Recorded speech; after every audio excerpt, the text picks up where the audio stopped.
Hello and welcome to my channel. If you've been following my work, you know that I like a variety of subjects, and in addition to the landscapes and wildlife and other stuff, I also have a number of drawings of aeroplanes. I don't like war or violence or anything, I just like planes for their design and flight capabilities. Now this particular airplane is an SR-71 Blackbird, and it's a US military plane. It's not a fighter plane, even though it looks pretty menacing. It's actually a reconnaissance aircraft. It's the fastest military plane ever made, and it was designed and built several decades ago when the emphasis was on speed above all else. I used graphite pencils on toned paper, but I also used a touch of white pencil for some of the lightest bits. Let me show you how it was done. I'm going to use a ruler a little bit here for the sketch. Normally I don't like using rulers and things like that because I'm not a great fan of precision and neatness in my drawings. But here I'm going to have to use it because I have a lot of these straight lines for which I have to use a ruler if I want to make the airplane look good. After that, I'm just going to do the rest with freehand. The paper I'm using is a Fabriano toned paper called Clay, and the pencils are Faber-Castell Pit Graphite matte pencils. So these matte graphite pencils are a little bit darker than regular graphite pencils, and they also have less shine, they are less reflective. As I'm completing my sketch, you can see what the shape of the aircraft will look like. It's a very elongated shape that kind of looks like a rocket. That's because the focus on the design was on speed. Now I switched to a white colored pencil where I'm going to put in some of the lighter details here, some of these numbers and markings and things like that.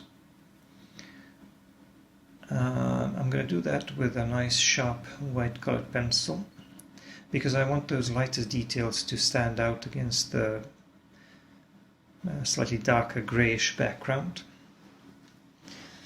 And after that I'm going to go around them, I'm going to work around them with graphite pencils. These graphite pencils feel pretty much the same as regular graphite pencils, and they're also very easy to sharp and fairly easy to blend. So I'm kind of fixing the shape and the edges of some of these smaller, lighter details that I drew previously with a white colored pencil. And now I'm going to start shading this vertical fin. So this one will be a little bit darker. By the way, I'm going to use several different grades of these pencils. The darkest one is 14B. I also have 12B, 10B, etc. And I usually like to use no more than 5 because I like to keep it relatively simple. Now this vertical fin is going to be a little bit darker than the one facing us. The reason why that is so is because of the light source. The light source is coming from above, but these vertical fins or vertical tail, it's kind of bending inwards slightly, which is why the outer side is facing the light source. It is facing up. It's closer to the light source, and this inner side closer to the fuselage, which is kind of bending inward, is darker because it's facing away from the light source. If you could see the shape of the aircraft from up front, it would be a little bit clearer what I'm talking about, but it doesn't really matter. Now I'm drawing the exhaust holes here, and these are going to be darker obviously. And then I'm drawing whatever is visible of the wings on the other side. Now on the shape of these of the engines. It's going to be a round shape, kind of like a cylindrical shape. And first I need to establish a bit of contrast between that cylindrical shape that houses the engine and the rest of the fuselage, and of course the tail.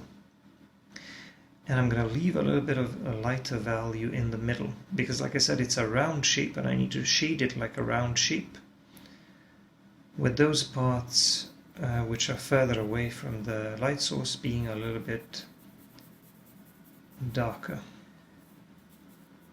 And then gradually making a transition towards the lighter area.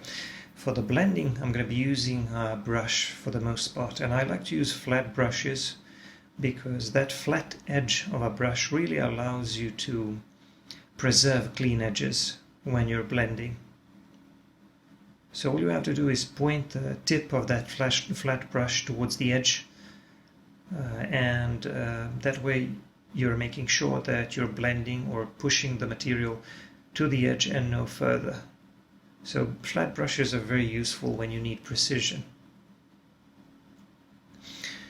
So this is the intake area. That's also going to be a little bit darker.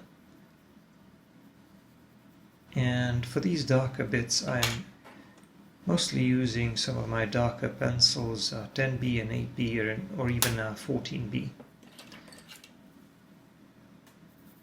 I mean, the whole aircraft is pretty dark overall, so I'm mostly going to use some darker values and darker pencils.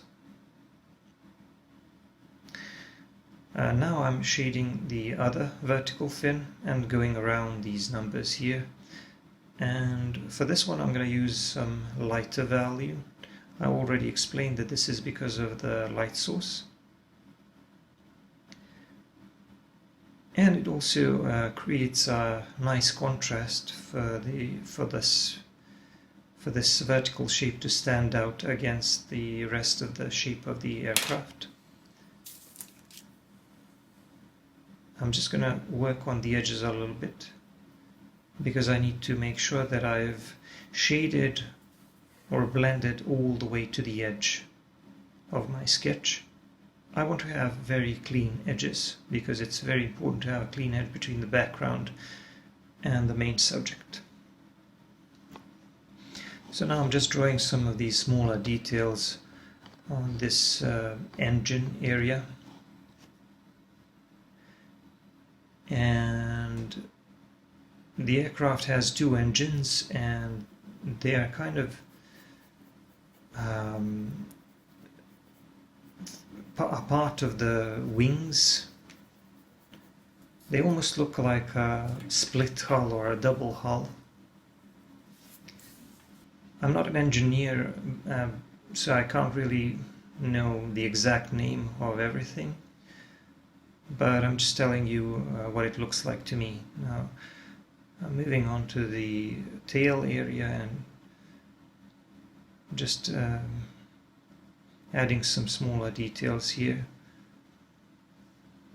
For erasing, I'm going to use two erasers. I'm going to use a Tombow Mono Zero eraser and I'm going to use a Faber-Castell kneaded eraser. I'm going to use a kneaded eraser for the most part because I'm mostly going to use erasers for cleaning up the edges and cleaning up in general, and that's where I think the kneaded erasers are better because they don't leave any residue, they just lift up or clean up the material.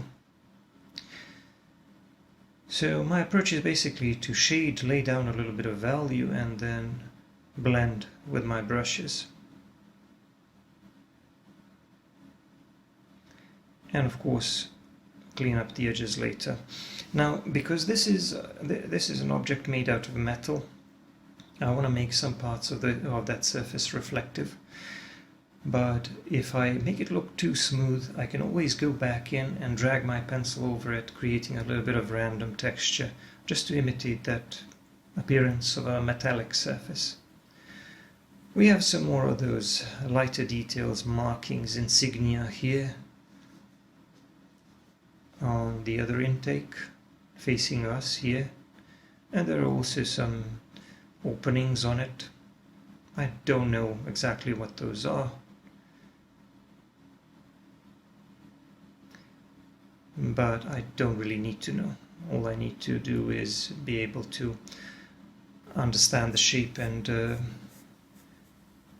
draw it to explain the shape to you.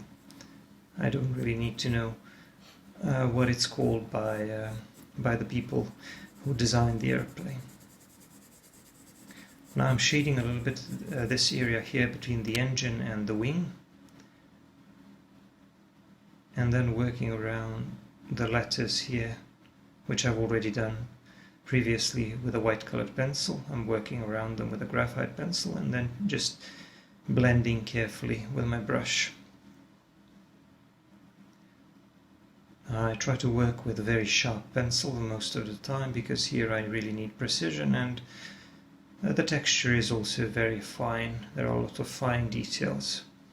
Overall, this is not a very challenging drawing because you don't really have that pressure like when you're drawing portraits and some other things, but the only thing that you really need to worry about is precision, I suppose, and clean edges, because you need those in order to be able to explain the shapes to the viewer. I do like drawing airplanes. I find that pretty relaxing, to be honest, and I used to be very interested in them when I was a teenager. I studied them a lot, so I know a lot about them, or at least I know a lot more than an average person. I suppose you could say that it was a hobby of mine for a while.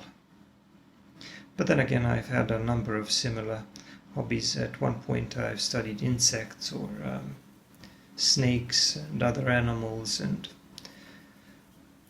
I did all kinds of things. Then later I was interested in computer graphics, and then finally I got back to drawing. Now here I'm drawing the insignia of the US Air Force and cleaning up the shapes with an 8B pencil, working around those lighter shapes, because it's kind of difficult for me to draw all of these lighter fine details just by using a white colored pencil. So using a combination of these two things, I'm able to get some really fine details. And whenever I have some lighter parts of that metallic reflective surface, I just shade the darker areas first, and then I leave a little bit of area which I don't cover with a pencil, and then I kind of push the graphite from the darker areas to the lighter areas, creating a highlight in the middle. That's been my approach to shading this. I've rarely had to use an eraser. I only used an eraser for some of the smaller, lighter lines on the airplane, which are honestly barely visible. Now I'm drawing some more markings here, and that's pretty much going to be it for the lighter details, maybe just a few of them. And moving on to the cockpit area, not much detail is going to be visible there because it's a smaller drawing, and the photo was taken from a distance, so we can't really make out all of the details. But there's not much work to be done on the shading of the airplane because I've done the most complicated bit, the engines, the exhausts and the intake area and the wings, and of course the tail. There's a lot of different shapes there, so I needed to take my time to shade them properly and to make sure that I have clean edges so that the viewer can understand what's going on. Even though the angle is such that you can't really see much of the wings, but the wings are kind of short and I think sort of a delta shape.